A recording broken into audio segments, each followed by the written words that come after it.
संपूर्ण ब्राह्मण समाजाला 3 मिनिटात संपून टाकणारे वक्तव्य करणारा योगेश सावंत तालुका इंदापूर जिल्हा बारामती या इसमाविरुद्ध रासुका कायद्याअंतर्गत कडक कारवाई करण्यासाठी ब्राह्मण महासंघाच्या वतीने पोलीस आयुक्तांना निवेदन देण्यात आले। यावेळी बाळासाहेब पाठक, शहराध्यक्ष भूषण जुन्नरे, संदेश पाठक, रामभाऊ कुलकर्णी, सोनालीताई कुलकर्णी, निकिताताई पाठक यांच्यासह ब्राह्मण समाज महासंघाचे पदाधिकारी मोठ्या संख्येने उपस्थित होते।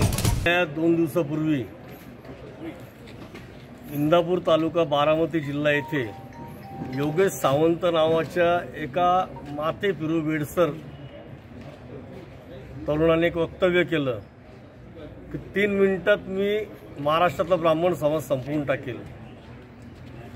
देशामधली विरोधक जी शक्ती आहे की ज्यांनी जाती जातीमध्ये भांडण लावून तेढ निर्माण करणारे यांचे समर्थक कोण आहे आणि कोणाच्या जीवावर हे बोलतात, त्यांच्यावर कारवाई झालीच पाहिजे। सन्माननीय जिल्हाधिकारी साहेबांना राष्ट्रीय सुरक्षा कायदा 2 जाती जमातीमध्ये द्वेष लावणं, भांडण करणं, आमचा समाज हा कोणाच्या विरोधात नाही, कोणाच्या आरक्षणाला आम्ही विरोध केलेला नाही असं असताना आम्हाला संपवणारी भाषा करणाऱ्याचा नाशिक जिल्हा ब्राह्मण महासंघ सर्व शाखा त्यांचे पदाधिकारी यांच्यातर्फे मी निषेध करतो आणि सदर व्यक्तीला राष्ट्रीय सुरक्षा कायदा याच्या अन्वये अटक होऊन त्याच्यावर कारवाई व्हावी आणि त्याला पोलिसांपासून संरक्षण मिळण्यासाठी जे आमदार रोहित पवारांनी फोन केला त्यांचा आम्ही सर्वजण जाहीर निषेध करतो।